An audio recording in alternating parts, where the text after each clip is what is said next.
Howdy folks, I'm Rebecca Jolly, the Jolly Alchemist, here today to do a neutrino forecast for Saturday, the 18th of October, 2025. So, for today, we have moved through the juxtaposition cross of conservation and into the left angle of limitation. Now, limitation is one of those crosses that seems like, oh, what is that? That doesn't sound like a good thing. But we must always remember there's no judgment. Everything has a purpose. Everything has a place. Now, some things are more difficult to carry as designs than others, specifically if we start to consider the effect that our society has leaning one way or another. You know, we know that our society values logic much more than abstract learning, but that doesn't mean that there's any inherent difference in their value, and this is one of those things. Limitation can be a good thing, but if we look at it as a bad thing, then the people who carry this energy are just going to feel bad about themselves, but they're beautiful and have a place just like everyone else. So let's look at what the size of that place looks like. 32 line 5 is flexibility, flexible adaptation to change circumstances. Once again, we're talking about this 32nd gate. We're talking about continuity, which is about being able to stay stable through changes to have success. And this in this fifth line, we're looking at the most mature aspect. We're looking at what people want to see when they look at this hexagram. And we're also looking, because it's a fifth line, I don't say this enough, but let me say it now. We're looking for people to give us solutions. This is our general. This is our leader, our guide. We want these people to give us practical solutions. And Ra talks about them as being, if they are focused on the practical solutions, they're awesome, they're great, they're wonderful people to have around because they do give us very practical solutions. Am I losing my tie here? Oh, it's just orientation. This is a beautiful tie. I'm very happy with its colors. Ra talks about a flexible projection of power because, of course, in this fifth gate, we are dealing with the projection field and what's happening. These are the people that are projected on that they have the power. And of course, if you project on somebody that they have the power, they have the resources, these are our financial managers, as I said, then they do have the power often, just because we give them that space in which they can prove themselves. And Ross said that in times of change, in times of upset, upheaval, these are great people to have around because they're so focused on maintaining that continuity, that stability. These are the people that love to live in the same place for 19 generations so they can have a sign on the wall that says, open since 1802 or something like that. They want that stability really badly. And so if you're looking for stability, especially financial stability, these are very interesting people to have something to do with. Of course, there is sometimes a tendency for when there is not stability in the situation around for these people to crumble, but you are much less likely to see that in this fifth line variation because they're the fifth line. They've kind of mastered that, and I wouldn't say mastered, but they're mature in that aspect because they have that fifth line activation of this gate. So this was interesting. Ross said they know when to project their power and when not to project their power. And immediately I thought, you got to know when to hold them, know when to fold them. And I was just talking about that recently and thinking that it should be a song, but I didn't actually make it a song. And since the 42 is also relevant, I thought, well, shit, today we got to have the gambler for the song. So I picked a nice version, and that version is by Don Schlitz, Schlitz.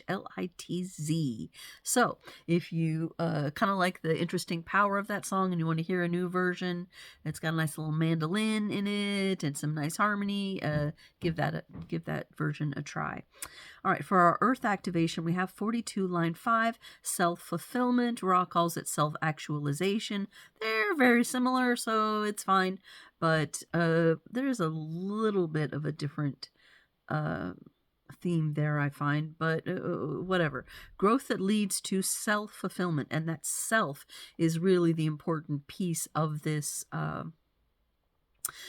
definition, because Ra's talking about, that 42nd gate is the gate of maturity, growth, is this cyclical growing. So we have beginnings and endings. These are the people that are concerned with ending things, finishing them up, the end of the maturation process.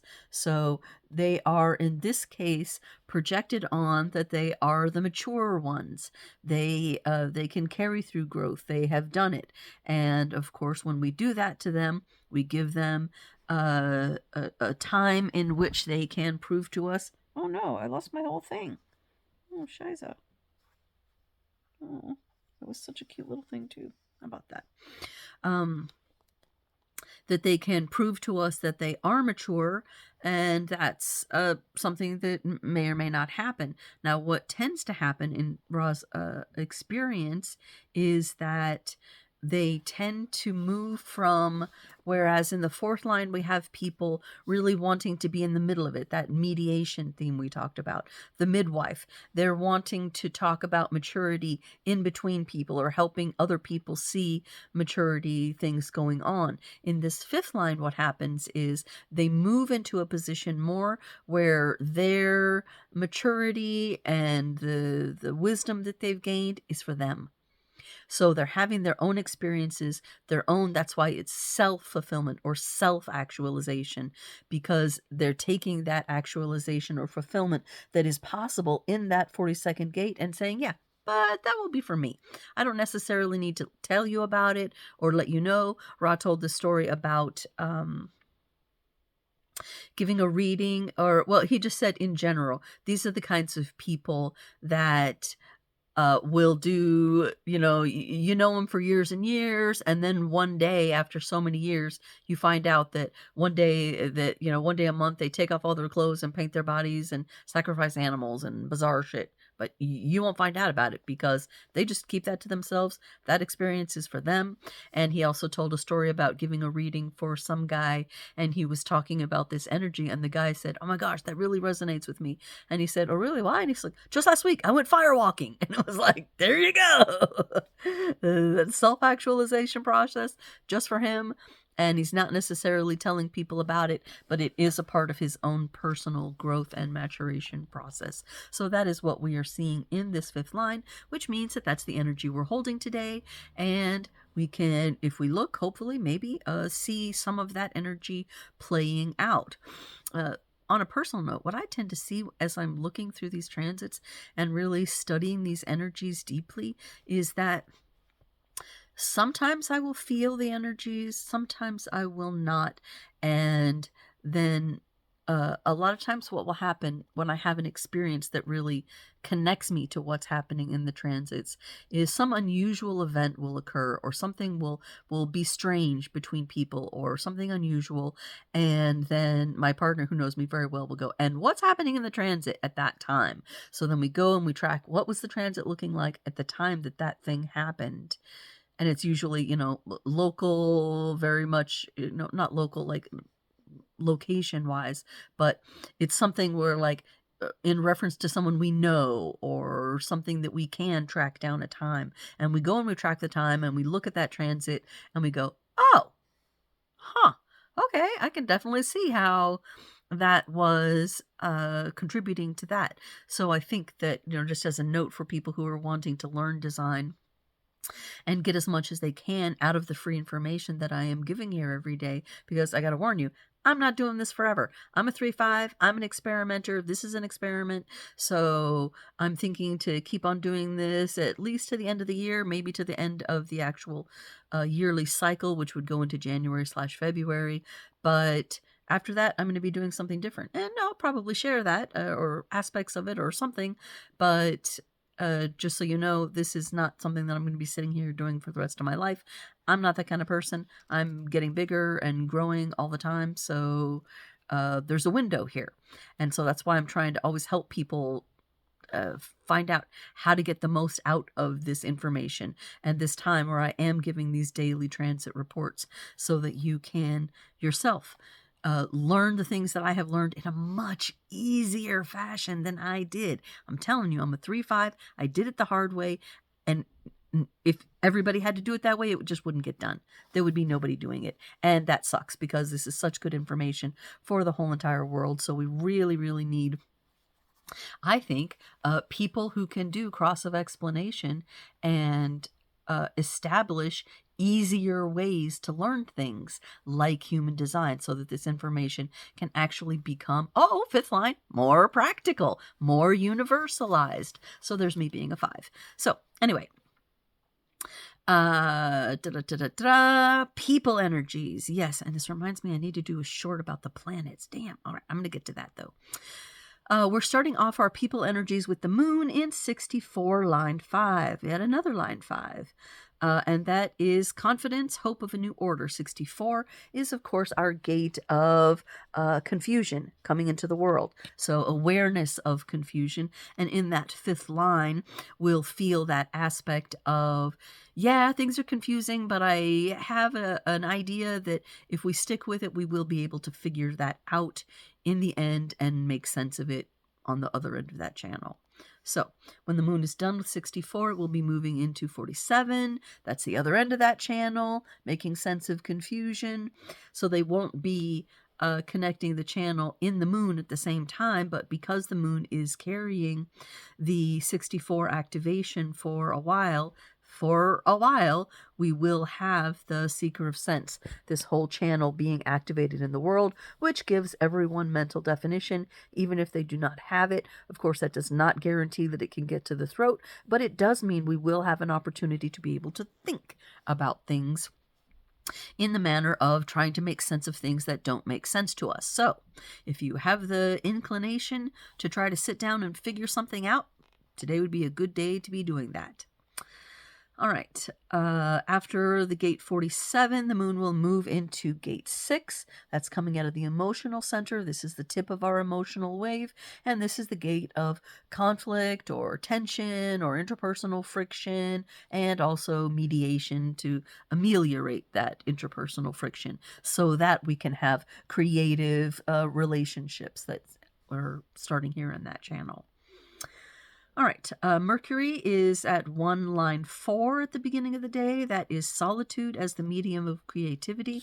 Of course, I did mention that yesterday because we have 2 gates, 2 planets featuring gate 1. It's really confusing for me to go through this, and I will definitely be glad when one of those shifts, which will be after tomorrow. So, the 1-4... yeah, we just saw that yesterday in Mars, and today our Mercury is reaching that. And it will also be shifting in the course of the day. Not this, sorry, that's a detriment and exaltation sign that I do. But through the day, it will move into 1 line 5, which is power of attraction, power to stay with the creative process. And we also have that 1-5 happening. I might as well skip since we're there to the Mars energy, where that same 1 line 5 starts the day, but it does have the exaltation on it.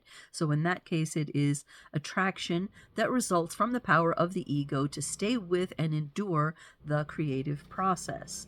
So, oh golly, we have a preponderance of 5s here. 1, 2, 3, 4, 5 5s possible today. A very 5th line day. Okay. Interesting.